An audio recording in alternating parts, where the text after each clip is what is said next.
Onward to week 3, a great opportunity in the Lone Star State this weekend. Saturday night, 7 p.m. Eastern, it's FIU and Texas Tech. The last time our Panthers took on a Power 5 opponent, a memorable one. Hoping to replicate that kind of moment come this weekend. Thanks for joining us on FIU Panther Talk. Head Coach Butch Davis, I'm AJ Ricketts. Well, let's touch just a little bit on this past weekend, Coach, before we preview Texas Tech. This one stings to me in part because of the number of big explosive plays that just came back for whatever reason it was. Maybe a penalty, a review, overturning a touchdown. Tyrese Chambers had that TD called back. Big plays to Rivaldo Fairweather. And then the fumble at the goal line, taking points away. The team deserved more points. It was tough to see them called back at times. AJ, obviously, I mean, this goes for decade after decade, and I don't care whether you're talking about Pop Warner football or whether you're talking about the NFL. It makes no difference. There's 2 or 3 things that absolutely you got to do. You can't lose the turnover base. We had 3 turnovers during the course of the game. We did not force any. We had 2 opportunities to get some interceptions that we didn't make. So that's one thing. Then obviously you just referenced and talked about some explosive big plays. We had 87 yards of offense, of big plays that got called back because of penalties. And a lot of those things you can talk about, well, is it the opponent or is it you? And we talk to the team all the time for the last 3 or 4 years, and obviously for this season is that the number one thing is don't beat yourself. Don't go out there, commit penalties that bring back plays. You can't turn the ball over, obviously, and nobody hates it worse than Devontae Price to go down inside the 5-yard line and you're knocking at the door to score a touchdown and you fumble the ball and you give the ball up. We had 4 possessions offensively that we started inside between the 40s, okay? Those things, when you have great field position, you've got to be able to put together drives. Maybe they end up, which one did, with a field goal, but the other 3 we got no points out of. That kind of great field position. If you're backed up and stuff, you know, that's one thing to say, well, let's get it off the goal line, let's kick the ball and give them bad field position. But when you have good field position offensively, you need to take advantage of that, and you need to do that. There was most of the thing, to be honest with you, and I'll take the responsibility of the fact that we didn't win the game and we didn't play as well as we definitely could be. There were some things that were decent, okay? Tommy Heatherly, again, I mean, this guy is one of the best punters that I've ever been around in the NFL. He had 4 punts that he downed them inside the 20-yard line. They had 4 possessions that they started at the -11. You need to get 3 and out. You need to get the ball back to the 50. We didn't do that. We didn't defensively. We only got 1 3 and out. So Tommy did a really, really good job from that standpoint. Our special teams were okay. We didn't do any great plays, which you'd like to be able to give, you know, one big play like we had last year on kickoff returns. But we've got a lot of things to work at. And obviously you look at a game, and I don't care the results, whether you win or you lose, you look at what you did well. You got to continue, and what you didn't do well, you got to address that, and that's got to be some of the focus this week with our coaches. When you examine Devontae Price's day, he ended up with over 100 yards, but obviously uncharacteristic. He had only given away one fumble one time his entire career heading into this game. But, you know, I was encouraged because even after the second fumble, I said they're still going to give him the football, and he rode him all the way to the finish. What was your message to him after the game? I know he's frustrated. Well, during the game, you talk to him on the sidelines. Hey, keep doing. When you look at the film, obviously sometimes you say whether it's a receiver, with a tight end, or a running back, are you protecting the football? Are you, when you're in the middle of the defense? And both times he had both hands over and somebody came from the side and punched it out. You know, it's not like he's carrying the ball and he's got it out away from his body. That a lot of times you see receivers, they'll catch a ball, they'll start running, somebody strips the ball. I mean, he was trying to protect the ball, and it's just one of those things where the ball got stripped out. One ball, a helmet hit right on the ball and he spit it up. And, you know, those are things we've got to overcome that. There were a lot of aspects in which quarterback Max Bordenschlager really did well at executing the game plan. We were talking before the game, needed play action, needed those explosive plays. He executed that. Felt really bad because after all that really tough overtime sequence from him. What was your evaluation of Max? It was a gutsy performance, just a tough finish there. Well, obviously, we know going into the game that Texas State was going to be significantly better than the first opponent. But you got to do it. You got to execute. And as you just talked about with Max, I mean, there was some really good, you know, we were running the ball quite as well as we did the previous game, but we were having some success running the ball, which really helps your play action, your RPOs, and those kinds of things. Yeah. Getting the ball out of his hands, getting the ball in playmakers' hands, and shots. I mean, we had some things where guys had chances to catch the ball. They ended up getting penalties for defensive pass interference, which gave you a little bit of a penalty, right, but it didn't give you the 30, 40 yards completion down inside the 10, the 15-yard line that gives you a chance to be knocking at the door. So that's where we've got to do a little bit better job. When you get those explosive opportunities, you've got to be able to take care of them. All right, let's take a look at this weekend's opponent, Texas Tech. Looking forward to the matchup over in Lubbock, Texas.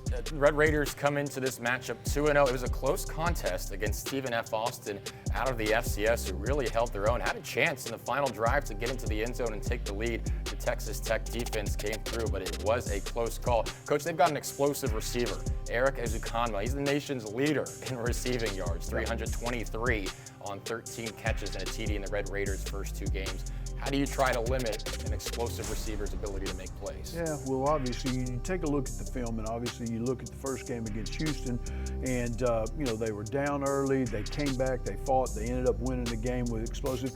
They are a very, very good football team. And when you watch the film in all 3 phases, AJ, they're good on special teams. They're really, really good on offense. They got explosive. You just talked about the receiver.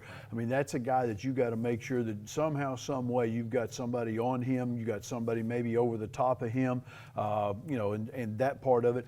And the thing that makes it very, very difficult is that they do have a very good physical, strong, powerful running back. And so like a lot of other teams, I mean, it's RPOs. It's like run, run, run, pull the ball out, get the ball out on the perimeter, get the ball deep down the field, because obviously when you go with the RPOs, you got the tight end or H-back, and you got the running back that gives you 7 protections, and now you get those shots to the quarterback. Quarterback's doing a really good job for them. He's making some really good throws, and he is dangerous because this is a young man that can he can extend plays by design, or he can extend plays if there is some rush, where he can get outside the pocket and he's looking down the field to get the big explosive plays. And you mentioned the running back as well. That's Taj Brooks, has a season long of 67 yards. He's been able to get it into the second level. It would be important to keep him under wraps. Conversely, Coach, approaching their defense, they had a great game against Houston in their season opener.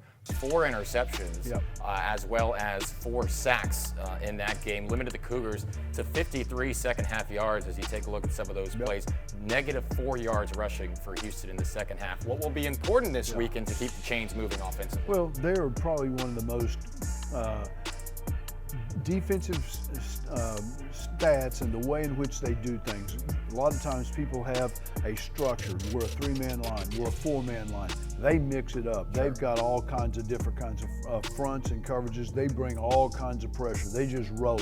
Double twist with the defensive linemen, firing linebackers, firing the outside strong safeties, pressuring the quarterback. I mean, they want to try to give you as many negative plays as they potentially can, whether you talked about the sacks, okay, or you're throwing under pressure and they get opportunities to create interceptions. So fundamentally, you've got to be sound. You got to know exactly the communication with the offensive line, the tight ends, as far as protection, making sure that everybody's doing the right thing, getting on the right people. And if you execute, then you have opportunities.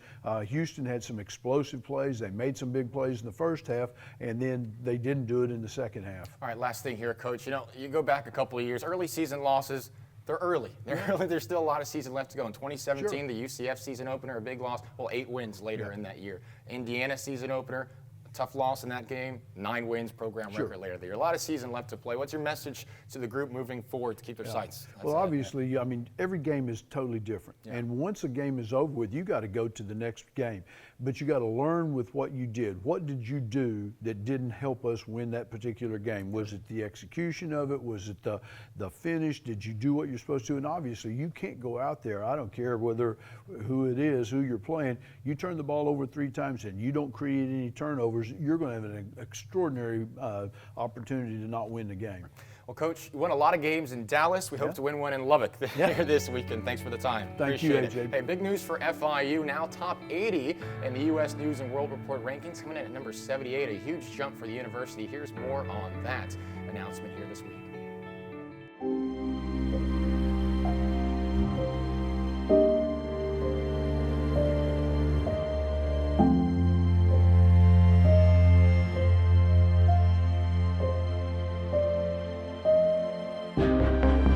a new university, a new commitment.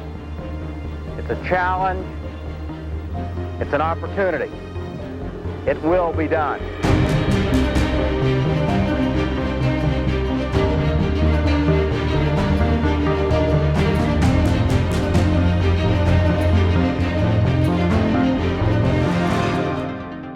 Since our opening day almost 50 years ago, our FIU, we've been on the rise. Step by step, we've forged ahead, climbing to new heights in search of excellence and achievement. And today, Panthers, we're one step closer to the top. FIU is now number 78 among public universities in the nation. We've risen 17 spots in the U.S. News & World Report rankings, the biggest jump among universities in Florida, and the third largest increase in the country. The real triumph belongs to every Panther who has believed in FIU's mission of success. So today, we celebrate this milestone in our history, honoring the vision and dreams of those who came before us. And we begin to write the next chapter of our story, because the top has never been closer. It will be done.